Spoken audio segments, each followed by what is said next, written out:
Hi everyone, Nick here from Conservation Careers and welcome to the podcast. Now, what role does zoos play in conservation and why is diversity important and how can you get upskilled to have more impact?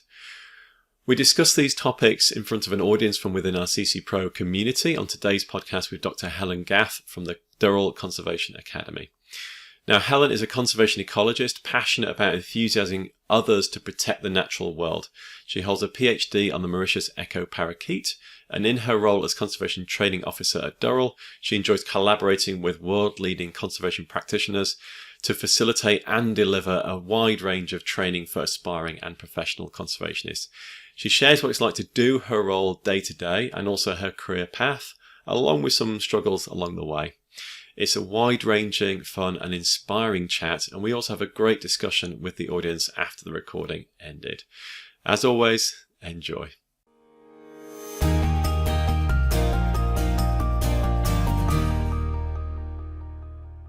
Helen Gath, Conservation Training Officer for Durrell Conservation Academy. Great. Well, welcome. I should say welcome again to the podcast. I'm going to be straight up with this. I just forgot to hit record at the beginning of our podcast. So we're starting again. Welcome back in again. We started off with a great question around what would be your favorite kind of species and place to visit and to see. I'm going to come back to that again because you had a really fascinating answer around that. But let's start with the Durrell Conservation Academy. So you work there. What is the Durrell Conservation Academy? Like, where are you based and what is it you do? Kind of like high level, like, for people who have not heard about it before. Absolutely. So Durrell Conservation Academy is based in Jersey, in the Channel Islands, and it's based at Jersey Zoo. So we're on the zoo grounds, just on the edge of it. And essentially, it's a training centre. It's an international training centre where we deliver courses predominantly in person, but also online, as we're all shifting online. And it was established as part of Gerald Durrell's vision, really, that he wanted to train and make conservation practitioners more effective in their role. So a big part of our training is bringing individuals here, whether they're currently conservation practitioners or aspiring to do so, bringing them together to make the use of our facilities, connect with each other, share each other's experiences and knowledge, receive training from ourselves and the staff at the zoo, and for various courses, have them based here and develop their skills and make them more impactful in their roles. When was it established then? I mean, Gerald Durrell's a name probably a lot of people have heard of in conservation. He's a very famous conservationist. He set up Jersey Zoo, but also he had a history of working across the Mediterranean. I think I'm right in saying, was it Crete or Corfu? It was Corfu, wasn't it? Yeah. So he spent a lot of his childhood in Corfu and then travelled the world enormously, and sort of a keen naturalist and lover of animals.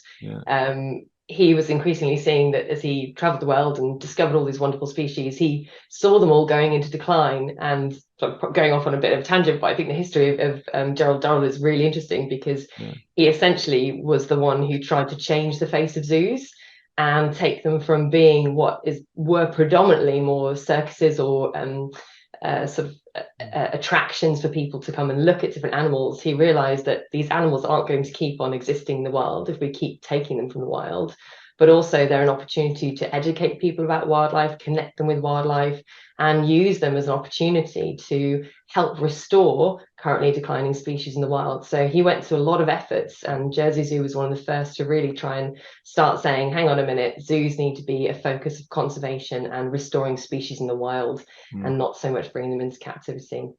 And a lot of traveling after that. Yeah. And so what sort of conservation projects has Jersey Zoo been involved in? Just sort of letting the conversation meander into that. It's an interesting area. People have quite different views about zoos and their role, but I know it's been really important. Could you just paint us a bit of a picture about how particular a zoo like Jersey Zoo can help conservation efforts? Absolutely. And I would quite agree. I mean, growing up in my career, I've never been a major fan of zoos, but I recognise how important they are for conservation. Yep. So Durrell essentially has worked on the basis that we don't have a huge number of projects, and as an organisation we don't actually have a huge number of staff, but we invest long term in a few number of sites because conservation doesn't happen overnight. It takes long-term investment, getting to know the species, projects and the people. So we have 10 rewilding sites or 10 projects across the world. largely dictated by the connections which Gerald Durrell built up over time, and then where we have the expertise in the zoo to also connect with field programs.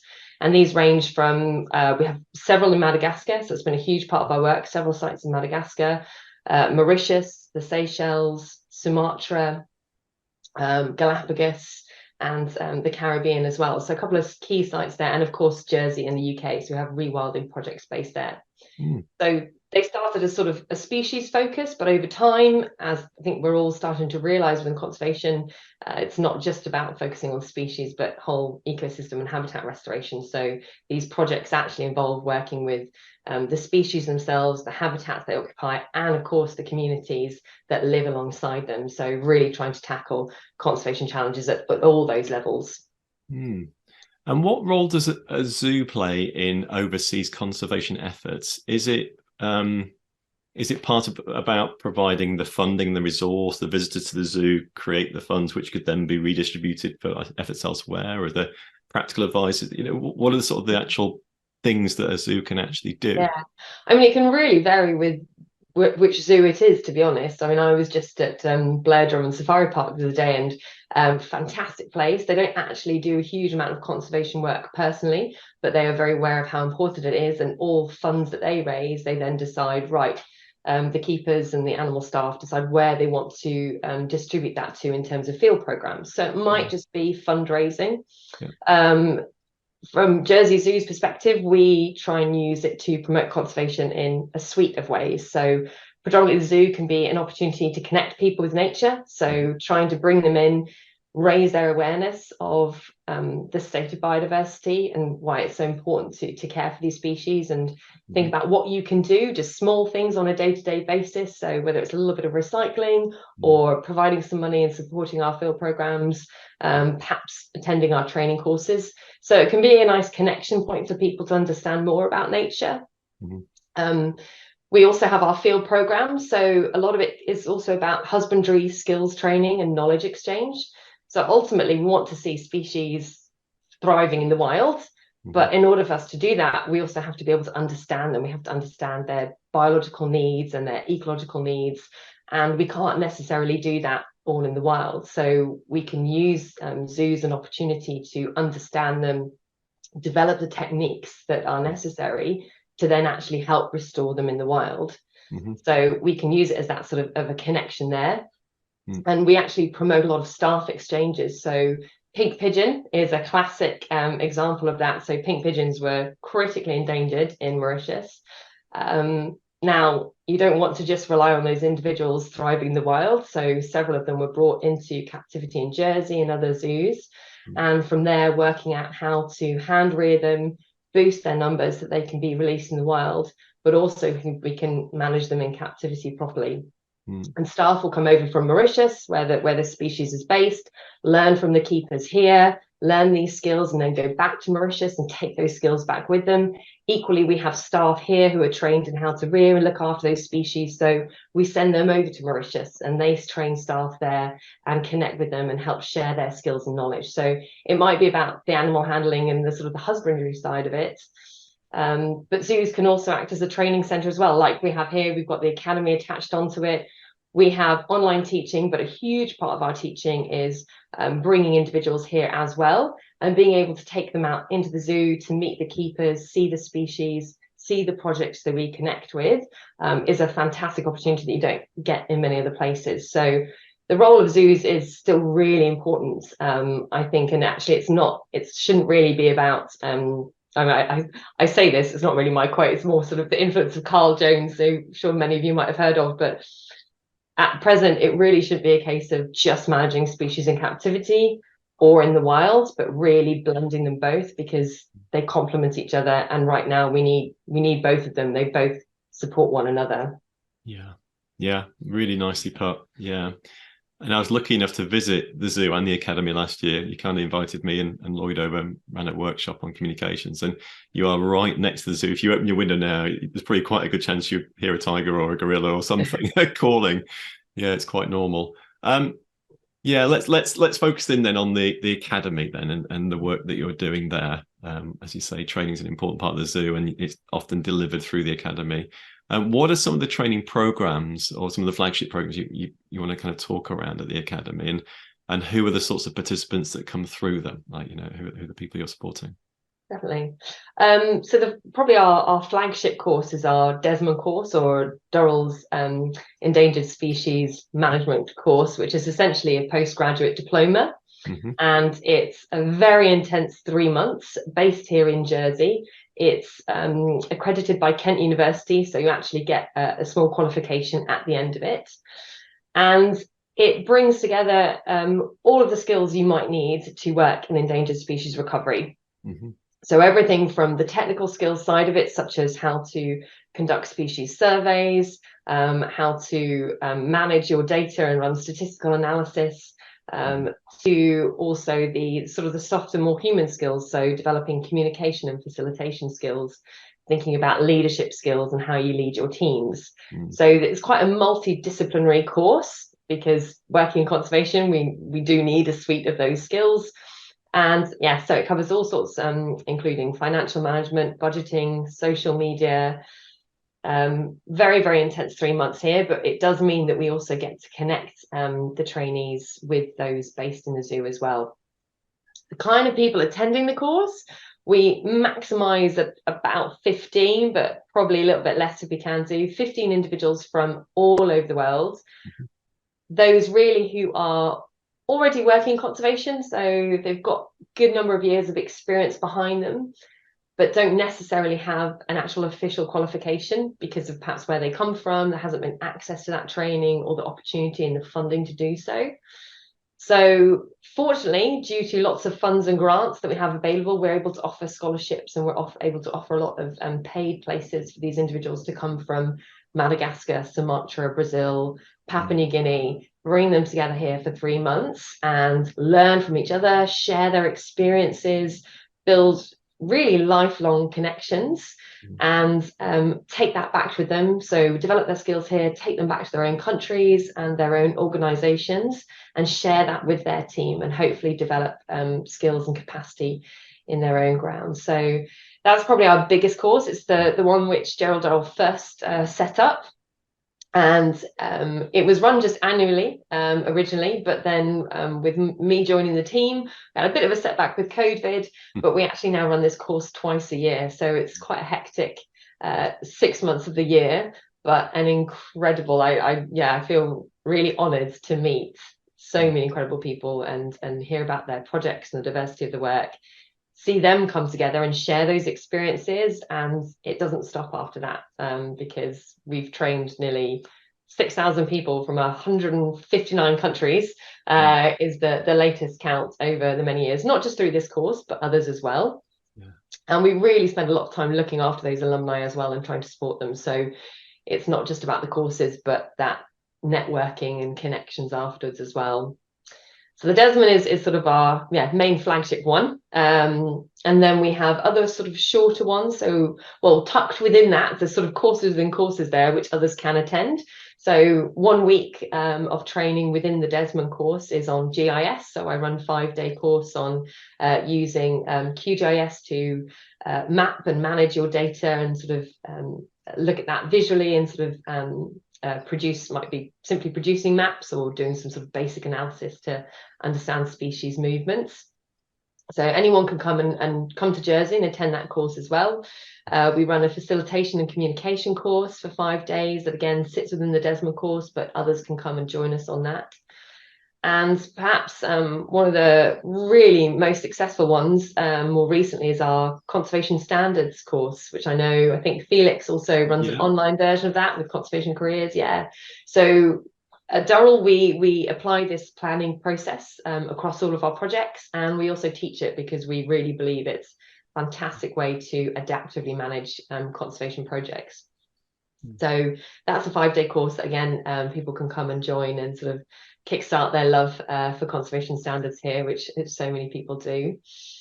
But we're diversifying all the time. So we also have an online leadership course. Again, we know we've got to develop really technical skills in conservation, but working with people and the human side of conservation is really, really important.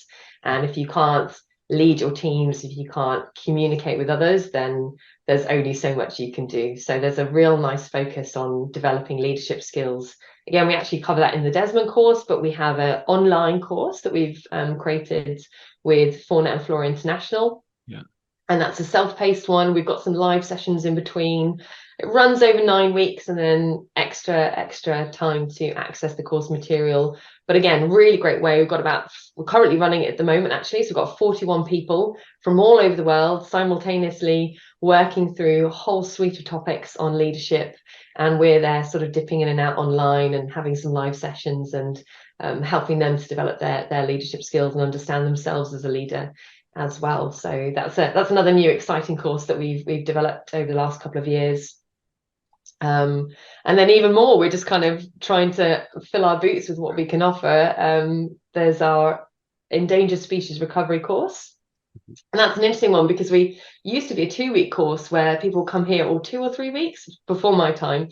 And sort of spend some time at the zoo, get to know Jersey, and sort of it was the highlights of our Desmond course. So a little bit about monitoring, a little bit about captive animal management, a little bit about wild population management, sort of in a quite a relaxed sort of introductory way. But with COVID, that was one of our first courses actually to go, right, we need to try and learn how to teach online. So we've switched that and we've now got a 5-day version of that running online. So it takes all the sort of the best bits of our 3-month Desmond course and kind of tucks them into a 5-day course for those to attend. And anyone can do that. So it's, if you are thinking about switching careers in conservation, it's a lovely introduction to the diversity of what conservation work can include. Get an idea of case studies and sort of how to develop your career there. It's also good for those already working in conservation, but perhaps just want a bit of a refresher or opening your eyes to what has changed and the new projects and the new ideas in conservation, or an opportunity to just hear about new case studies and network with other individuals. So that course is really suited to anybody. We've run it at different time zones as well. So also sort of depends where the demand is coming in from across the world, whether we do it early mornings or afternoons or 9 till 5. But that's another a fun 5-day course, which I really enjoy. It's amazing. Yeah. And 6,000 people been through your courses. That's a real army of people creating impact in the world, you know, back of the training from the academy. So congratulations to you and everyone else involved. That's incredible. Yeah. Yeah, it's interesting just to think through all the different projects that people must be doing out in the world right now. And I also just linking to, I guess, like COVID and everything that happened, you know, a lot of what was taught in-house, and it's the same at our side, you know, we used to run workshops and now most of it's online. Actually allows anyone in the world to kind of engage in this sort of training, and you know, no matter what the time zone is and no matter where you are, that's, you know, that's a huge kind of reach and a much bigger impact that you're managing to make as a result of that. I think that's really important as well, just to jump in there, because again, I guess a lot of the reason why Durrell Conservation Academy has been established was to provide those opportunities for training. You know, we try and make it as affordable, if not free, for as many people as possible, because that's one of the greatest challenges, is accessing that training, accessing the people and the networks. And it was interesting, I think Wild Hub came out with a report the other day, sort of, you know, what are the limits to training and upskilling conservation practitioners, and a lot of it's just being able to have the money to attend courses, whether it's flying there all the time, and it's not perfect all the time, but actually shifting online has opened up even more doors as much as possible, internet allowing. Yeah. And you also mentioned, you know, you've covered or supported conservationists from, was it 140 plus countries, something like that. Yeah. And there is a big, increasing awareness for the importance of diversity and inclusion within conservation, and, you know, having people from as many varied backgrounds as possible, like supporting the movement and being able to see themselves in the movement too. Like, what are your thoughts around that? Because obviously you support people from so many different cultures and backgrounds. It's incredible. Yeah, and I think it's a really, really important part of working in conservation is to feel part of that bigger community working on what we do. And I feel that for many reasons. I'm very fortunate that I've been in a position where I've been able to travel the world quite a lot, work with different organizations, and currently continue to have exposure to different projects and people. But I also realize that for many, you can spend a lot of your time in your career working with one organization in one area, perhaps focusing on a very small number of projects. And that's fantastic. It allows you to really invest and focus on the area, but there's also some challenges that come with that, and that can be sort of emotionally, in terms of what we do is tough. There's some really difficult projects that people work on when I hear about the kind of work that they're doing, and not having the kind of people to reach out to and connect with, and just having that support network, or realizing that you're part of many more people also working hard at this. You're really working hard to save species, or trying to overcome political barriers or financial barriers, and so not feeling alone. So being able to just open up those networks and those channels to other people can help build that support system that we need. And then also just realizing how diverse conservation is, the rate of what we're learning, the skills you can have, access to tools and resources, and that can really benefit a conservation project. It could be life-changing in terms of how they go and plan their projects, or just knowing that actually I could be a lot better at analyzing my data and storing it, or using these tools to help me. And if you're not necessarily given that opportunity to see the bigger picture and connect with the wider world, then it's always going to be quite a slow progress. And we can't, as conservationists, work in these little compartmentalized projects. We've got to be working together and communicating and sharing what we do, and because we've got to have more impact far more quickly. So if we can help connect those individuals and projects and teams, then hopefully we can have even more impact over a much bigger scale and a much faster rate. So I think, opening those doors and opening those connections is really important. Yeah, I'm mindful of something that Professor Bill Sutherland said on the podcast a few years back about, in conservation, we need to be doing more of what's been proven to work and less of what's not been proven to work. And that idea of sharing success and letting other people learn from that quickly, and communicating and networking, and not working in little silos, you know, and getting those lessons spread, rapidly is so important for what we do. There's a crazy amount of conservation work going on across the world. I mean, it's just mental. So there's so much we can learn from each other. So we just have to try and facilitate that a little bit more. Yeah, I love it. Yeah. So what's your job like then, Helen? You're conservation training officer. Have I got that title right? Yeah. That is correct. Yeah. What does that actually mean on a day-to-day basis? Like, what are your duties, and what's a typical day, week, month? I don't know. Yeah, it's very diverse, I have to say. So predominantly is about teaching and training conservationists. So I help deliver and organise a lot of the training courses. So I'm very involved with the Desmond course in terms of the teaching, the lectures that we deliver, overseeing the students when they're here. So they come and they stay. We've got, it's incredible, as you'll know when you saw here, but just to describe the academy a bit more, we've got, so I'm in my office, and then below me we've got a lecture theatre where lectures happen. We've got a library, we've got a room full of computers, and then the students actually stay in the hostel, which is attached here, and they get their meals and foods provided, and then a stone's throw away is the zoo. So you can pretty much walk from having a breakfast to the lecture theatre to the library, and from your bed, and not have to even go outside. So a lot of it is the teaching, but then the sort of the pastoral care of trainees when they're here. And then planning for those next courses, and delivering teaching on our online courses, preparing those, planning those, thinking about what we can improve, what we need to change. Do we need to incorporate new projects and new ideas, or kind of shift things away? So that's a lot of my time, and a lot of marking as well. And then I get involved in all sorts of other small projects. So whether it's also attempting to do our social media very badly, getting involved. We're going to be helping with that, don't worry. I think I need some help from somewhere.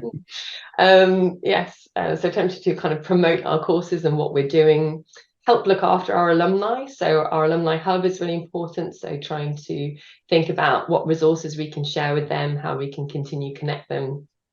And we have an online learning management system. So learning about, creating courses online and managing all sorts of online resources.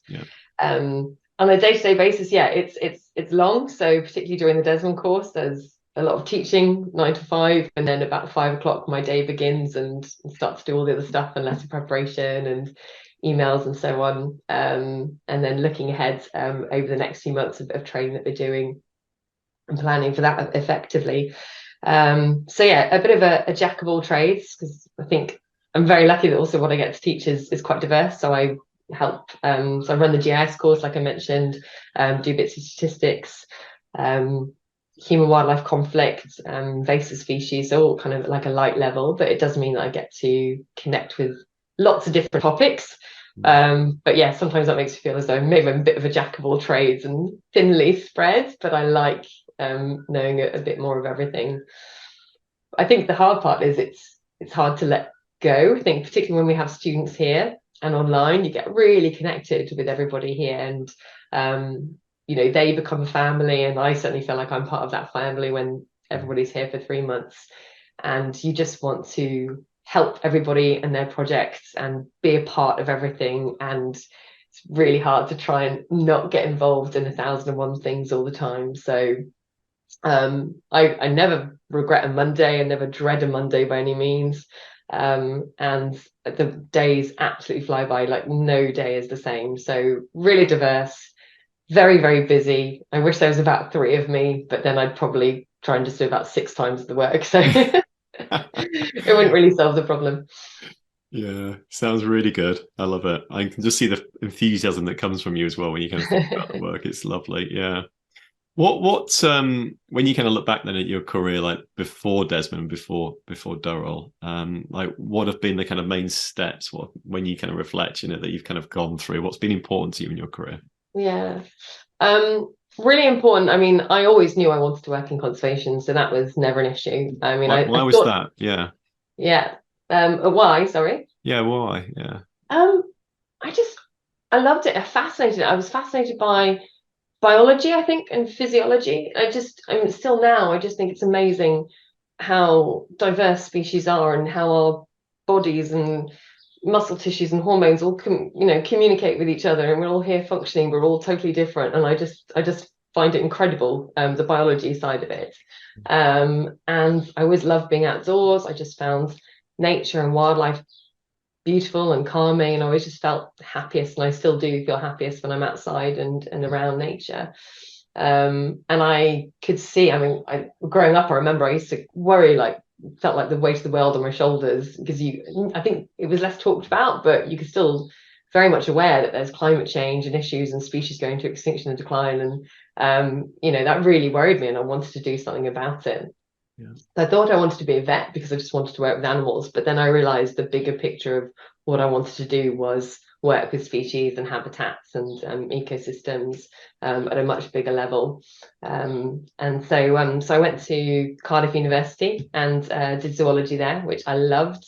And I'd say that was a really important point for me, because I was very fortunate that Rob Thomas, one of the best lecturers, incredible guy, gave me the opportunity, myself and another student, when we'd finished our degree, said, well, you've kind of finished your degree. Have you got any plans? Like, not really. Probably get a job. That's always a good idea. It's like, would you like to go to Mauritius and study some seabirds and work on Round Island? I mean, I can't pay you, but we can pay your flights, and your food and travel will be covered when you're there. And obviously, it took me a really long time to make a decision on that. But I snapped up the opportunity and had to wait a very long time for permits. But when I got there, it was incredible. So had this opportunity to go to Mauritius at the age of about, I must have been about 22, 23, work on this remote island where they had the most incredible conservation projects happening, meet wonderful volunteers and other staff from all over the world, and got different universities, different research projects all coming in to work on this incredible place. I could talk about Round Island for hours, so I apologise, but go away and research it and Google it. Awesome place. Just paint a picture. What is Round Island? Like, is it a tiny speck? Is it a big thing? Just briefly. It's I always forget the size of it now, but it's about 15 kilometers off the north coast, and it is just a giant rock in the Indian Ocean. Actually, it's kind of like a big dome. Looks like a badly made cake. Bare rock, but actually, when you and sheer cliffs all around it. Wow. It's about 150 hectares. It's not huge, and you have to kind of you can't access the island very easily. There's one area where you can get up close to it with a boat, and then you have to jump from the boat onto the landing rock, so we call it. So you have to kind of jump on there and take all your supplies for the 2 weeks or month or however long you're going. and carry that up, climb up a nice steep cliff to go to the field station, check all your equipment again, and make sure you haven't brought in any invasive species or bugs or so on, and stay in a little field station in a tent.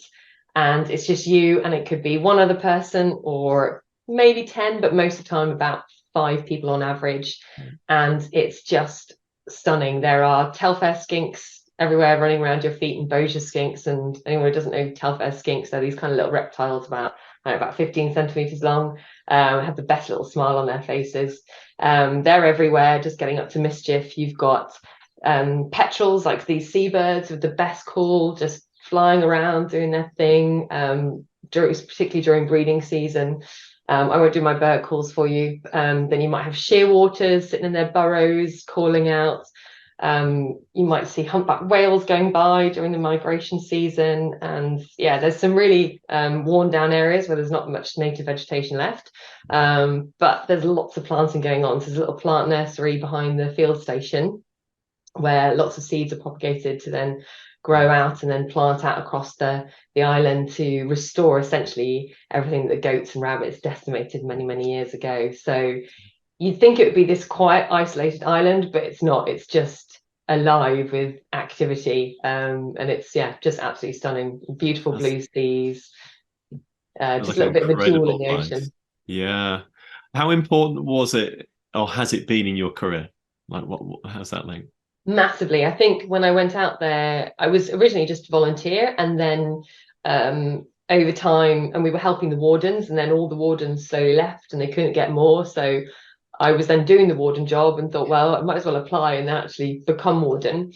So I stayed there for a couple of years. So I probably was on Round Island for about 3 years, but that time was remarkable because there are so many people and projects connected with Round Island. So a lot of the time it's quite quiet, but we would have Carl Jones. So Carl Jones is a very key person in terms of endangered species recovery.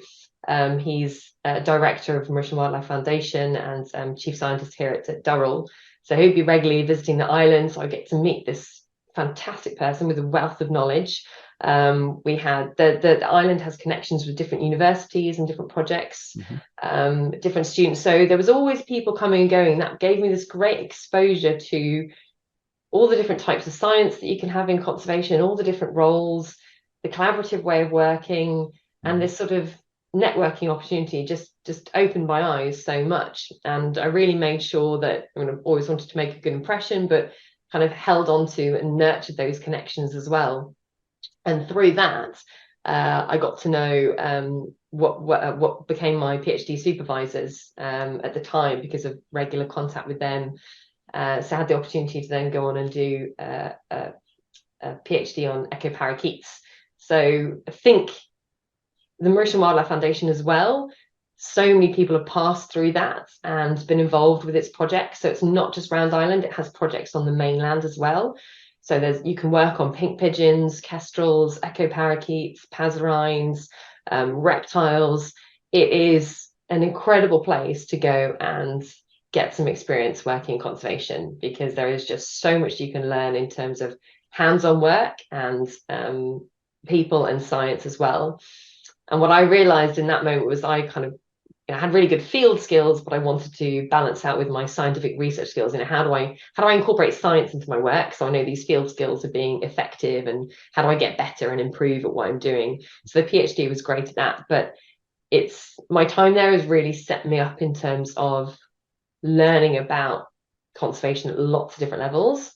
And there are so many people that keep coming in and out of my life based on sort of that history there as well. So those doors have stayed open, but they've also opened up doors.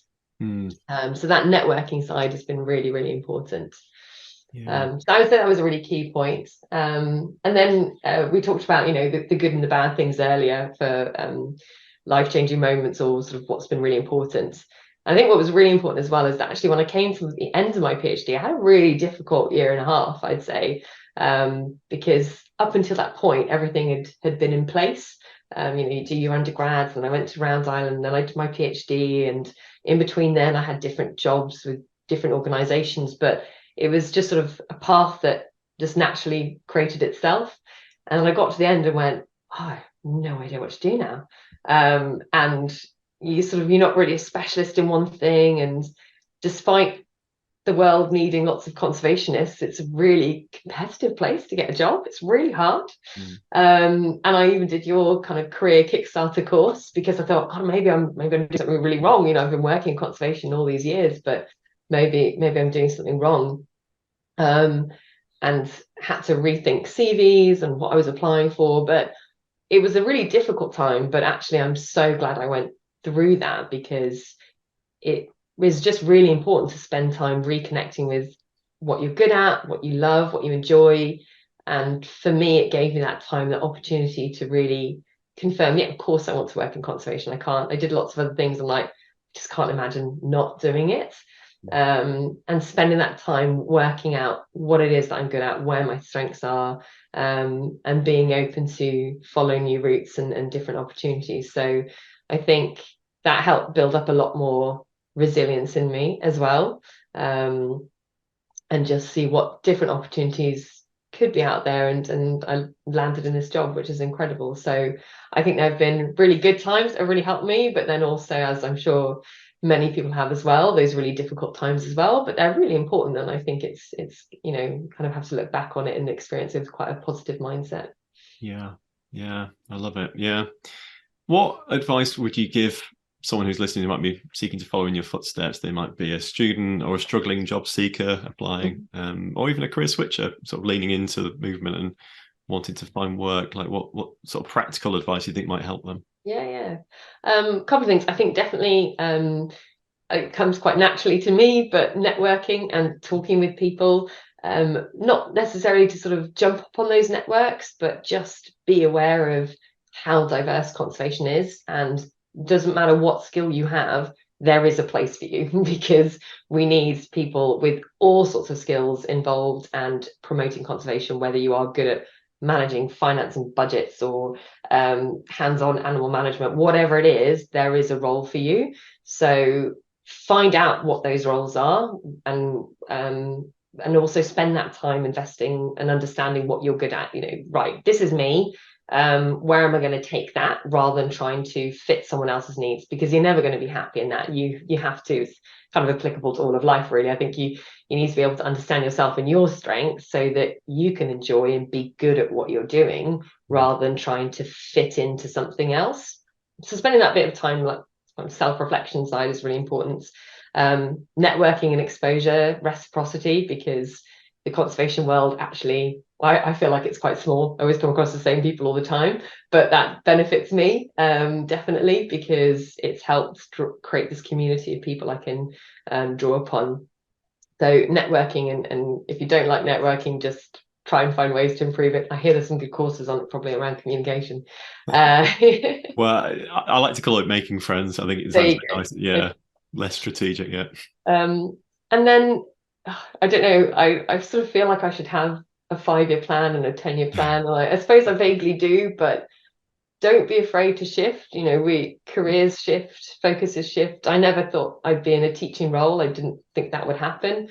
I always thought I'd be out in the field, but as I've done more, as I've learned more, I've realized I love working with people. I have a lot of energy to share, and I like seeing others grow, and that's naturally where that's progressed. And that might change again. I really like the conservation planning, so maybe I'll take a bit more of a focus there. But I also really like coaching and mentoring, so maybe kind of my next steps and change might be more towards coaching and mentoring others. So have an idea of what you want to do, but don't be afraid to go and experiment and try different things. Nothing is ever a waste of time. You can always learn something from what you do. So don't be afraid to experiment and try something a little bit different. So that's I think, are more practical things. And then, do things outside of work as well that help you understand yourself a little bit more. You don't have to just think that working in conservation, you've got to know what you're good at by doing everything within that work side. Part of me realized, it's really random, but part of me realizing I really like working with people and teaching is I qualified as a fitness instructor 8 years ago, but it made me realize that I love sharing the energy. I love being around people and helping them and teaching them. It doesn't matter what context it is. So I like that I can go and teach and help them grow in a gym or a fitness environment, but I also get to do it in a conservation context as well. So yeah, don't be afraid to be diverse in what you're doing.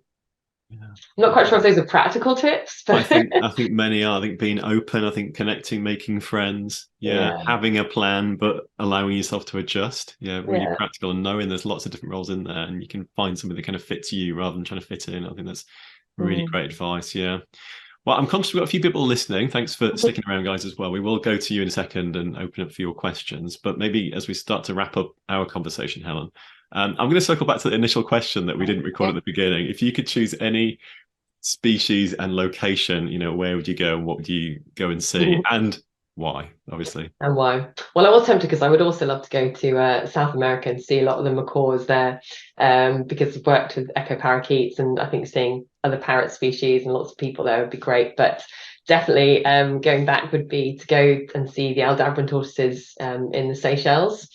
So as I mentioned earlier on Round Island, historically there would have been a giant tortoise that was native to Mauritius and Round Island. Like And it Galapagos, the great big things, yeah, massive ones. And they would have done a great job of seed dispersal and browsing, and played a really important ecological role in ecosystems there. Unfortunately, a bit like the dodo, they were driven to extinction and they lost that ecological role. And on Round Island, there's been a lot of restorative conservation work, as I've said, replanting and monitoring and releasing species, and managing invasive species. But one thing that was missing was this keystone species, which was the tortoise, which would have been there. So Durrell experimented, and we brought in Aldabran tortoises, a couple of radiated tortoises as well, to fill that ecological role. So they're analog species essentially. So they're not exactly the same, but they fill the same role. So they go about browsing and eating up all the invasive plants, which helps the warden's jobs. And that creates room for the native species to grow and flourish, and they disperse the seeds. And yeah, they're kind of engineers of the island, and they've had a really impactful role there on Round Island itself and Îles Zagrets, another island in Mauritius. And I think to go and see those species in the Seychelles, where they originate from, to see them in their habitats. I mean, they're also under threat, and they're facing lots of challenges in the Seychelles themselves. But to see them in their native land and understand them would just be really lovely. They've been a big part of my life as a species. They're great characters, and I'd love to go and see them. And of course, the Seychelles is just a stunning place that I've not been to yet. So why not? one day. Wonderful. Final question then. When we think about conservation and wildlife biology, however we want to call it, although we're winning some battles, some great battles, we are generally losing the war. We're seeing biodiversity slowly kind of degrade. Like, what do we as a conservation movement need to be better at? What skills do we need to develop more, or what are we not so good at that we need to improve? Like, what are we doing wrong? Oh, I don't know, but I'd say one of the major one is communicating the importance of what we're doing. I think we are definitely getting better at it, but we predominantly, as conservationists, we've all got into conservation because we love wildlife and we want to study it and save it, and we're good at talking about that with other people who also love species and habitats, but we're not good at communicating that to the outside world and learning to talk that language of realizing how do we convey the importance of it to politicians or to businesses, to agriculturalists and farmers, to a standard person on the street, and incorporating that more into our day-to-day life. So how do we change our structure of our society as well, essentially, to think about biodiversity and nature much more and bring people up to speed in terms of thinking that, or knowing that it's not about nature and us, but we are reliant upon it. We're integrated within it. And so major problems really are communicating what the problem is and how to solve it, and then connecting people back with nature again. We've just become really disconnected in terms of understanding the role that nature plays for us and our reliance on it. And I think trying to build that understanding back up again is where we're going wrong. We have a world that's really quick and easy to access resources and get information, and we don't really know where it's all come from. So yeah, trying to build that connection back up again, I think is really, really important. I love it. Yeah. And I've said it before, but like David Attenborough said, conservation is now a communications challenge. It really is. It's exactly as you said. I feel the same. Yeah, it's about reaching new, wider audiences and raising the support that way. Yeah. And I think we have to get braver at learning to talk different languages, because we're really stubborn at just talking in our scientific conservation talk all the time. We need to immerse ourselves in particularly political environments and different cultures within society as well. So I think it's about pushing ourselves to go and work in environments that we naturally don't necessarily want to be in, but actually that's the way we're going to solve this.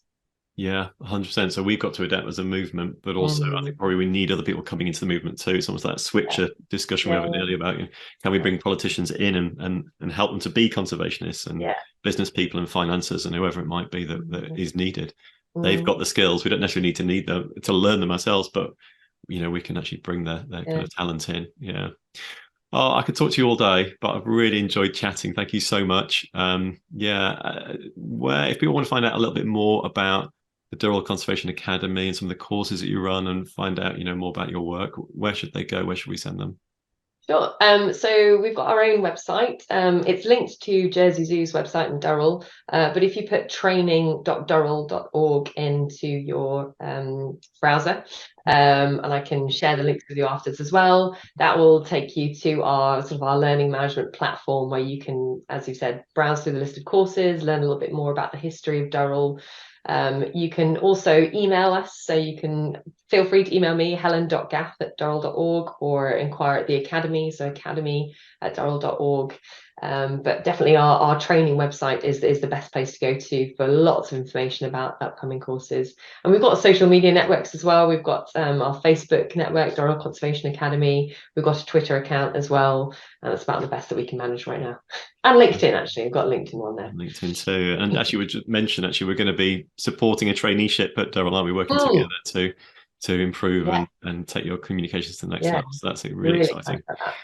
Yeah, great to have you on the podcast. Thank you so much again. We will provide the links in the notes. But on that, thanks again, Helen.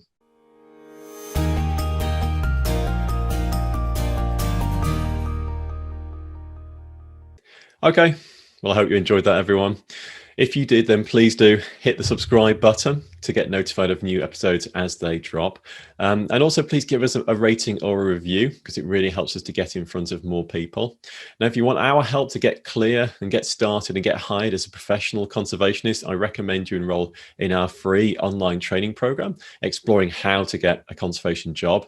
So if you're a student, a job seeker, or a career switcher, you'll learn the golden rule about how to get started, the key mistakes to avoid, and also we'll answer your biggest questions. You can check that out at conservation-careers.com/free.